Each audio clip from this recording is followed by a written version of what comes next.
Dostoevsky's classic novel, Crime and Punishment, is about a student, Raskolnikov, who's desperately poor and he's living in St. Petersburg, and his pride is insulted by this, just the business of trying to live, trying to eat. And the gist of the plot is that he conspires to and does kill an old woman who's a pawnbroker. She's much hated by all sorts of people, and he determines to kill her and rob her. He goes to pawn something, he sees where she keeps her money, and he goes back to kill her with an axe, which he does. But somebody sees this murder, the pawnbroker's sister, who's entirely innocent of any kind of meanness with money, whatever. She walks in on this, and he kills her as well, so he's killed two people. And then a lot of the book really is about his struggles with his conscience to justify what he's done, to feel incredible guilt, and then to rationalise it, and to struggle with this. And he brings in religion and philosophy, and it's an incredibly deep psychological melodrama, really. And no, that's not quite the right word. Obviously, in 3 minutes or so, I can't say a great deal about this big, weighty book.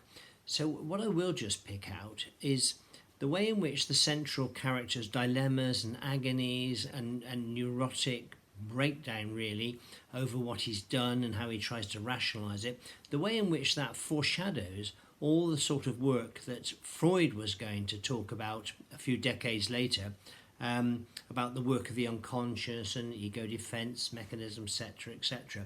So I see those sort of issues in this book before Freud came to them. But I suppose the other thing that it foreshadows is also the communist revolution in Russia in the early 20th century, because there's lots of discussion about the use of violence for noble aims and whether that's justifiable or not. And the character in here starts to think that he's done good work by ridding the world of this pawnbroker who was much hated.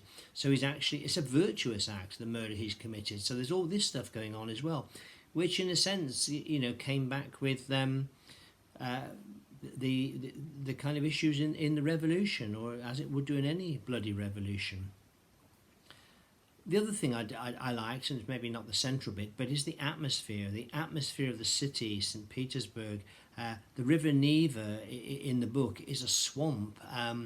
The people walk around, the main characters walk around in rags. They haven't got anything to eat. It's bitterly cold, and obviously in the winter. And all this stuff. And the inside of buildings are so squalid where they live. It's incredibly well evoked. And I mean, that all might sound miserable and depressing, but and on its own it is. But you do kind of get a sense of the human spirit being able to survive in this. So I think that's ennobling rather than depressing myself. I did go to Dostoevsky's St. Petersburg residence when I was there. I was cycling on a trip between Moscow and St. Petersburg, and not all the way, but stopping along the way and cycling bits of it. And I also went to Dostoevsky's summer residence when he was better off. I mean, he was incredibly poor when he was younger, and he was exiled to Siberia for his kind of political leanings and activities early in his life.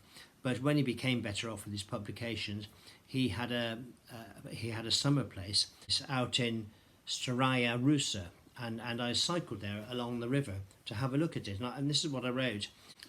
In his study was his writing desk, where he wrote from 9 p.m. through till 4 or 5 in the morning. He then slept, and while he did that, his wife worked at a bureau in the study, turning his shorthand into longhand and doing all the kind of activities that you might expect perhaps of an agent or a PA. Right next door to his study was the dining room where they ate as a family.